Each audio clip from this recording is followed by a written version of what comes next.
Bonjour à tous. Les agriculteurs européens sont à nouveau furieux. Ils se plaignent de tout, de leurs voisins, de l'Union européenne, des pays non européens, du monde. Les activistes, les hommes politiques, les médias les justifient et les soutiennent. Il faudrait en effet être très peu sensible pour ne pas compatir à ce que subissent des millions d'agriculteurs. Mais la grande leçon de ces journées enflammées, furieuses, virulentes, est que les agriculteurs sont les victimes de nombreuses décisions contradictoires et contre-productives qui ont été prises en Europe au cours des dernières années et décennies, en partie avec leur propre soutien et celui des mêmes politiciens, activistes et médias qui font de la démagogie en louant l'agriculture européenne. Cela me rappelle l'un des enseignements du grand philosophe letton et britannique Isaiah Berlin, qui prônait le pluralisme des valeurs, parce que, disait-il, bon nombre des valeurs, des objectifs, des causes ou des buts que nous poursuivons en tant qu'êtres humains sont incompatibles et contradictoires, et que seul le pluralisme leur permet de coexister sans causer trop de dégâts.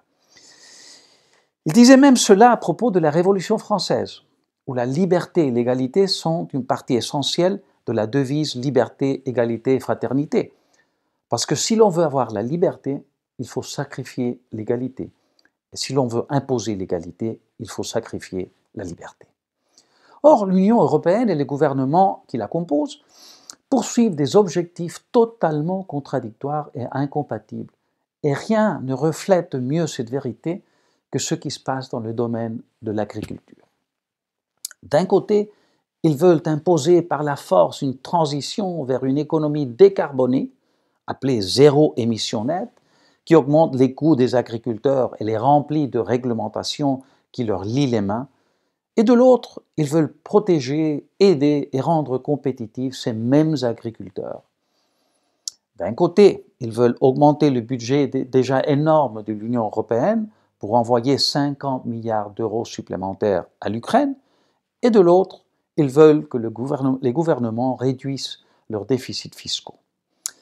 D'un côté, ils veulent que les gouvernements fassent preuve d'austérité budgétaire et que les citoyens vivent mieux, et de l'autre, ils ont un budget de 1200 milliards de dollars, auquel s'ajoutent 800 milliards de dollars pour atténuer les effets de la Covid, soit un total de 2000 milliards de dollars, c'est-à-dire 2 billions de dollars, qui pèsent sur les contribuables et leur rendent la vie très, très difficile. D'un côté, on veut que les agriculteurs soient compétitifs et puissent exporter, en plus de nourrir les Européens eux-mêmes, et de l'autre, on protège bec et ongles les petites exploitations, au point que 2 exploitations sur 3 en Europe ont moins de 5 hectares, et qu'il ne faut pas s'étonner que les exploitations américaines soient en moyenne 10 fois plus grandes que les exploitations européennes, et pourtant plus puissantes dans le marché mondial.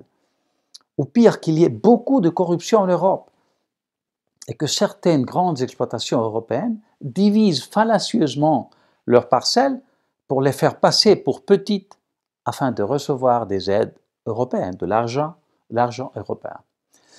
D'une part, ils se plaignent de la concurrence déloyale des pays non européens, raison pour laquelle d'ailleurs la France a empêché l'accord entre l'Union européenne et les pays du Mercosur, et d'autre part, l'Europe dépense chaque année 60 milliards d'euros pour protéger l'agriculture par le biais de la politique agricole commune, elle s'appelle comme ça, que les autres pays considèrent, vous l'avez compris, comme déloyale. Il s'agit d'une véritable comédie des erreurs. D'un côté, l'Europe veut que les agriculteurs reçoivent de bons prix, mais de l'autre, elle augmente leurs coûts par des taxes, des impôts, des réglementations, de sorte que même si les prix qu'ils reçoivent sont élevés, ce qui n'est pas toujours le cas, ils ne peuvent pas gagner d'argent sur le marché parce que les coûts qu'ils doivent supporter sont brutalement élevés en raison de l'étatisme étouffant de nos gouvernements. Et ainsi de suite. Ce qui est arrivé à la France, premier producteur agricole de l'Union européenne, est très révélateur. Sa part du marché mondial est passée de 8% à 4% en quelques décennies. Elle est devenue le 6e exportateur après avoir été le 2e. Aujourd'hui, un petit pays comme les Pays-Bas exporte plus que la France.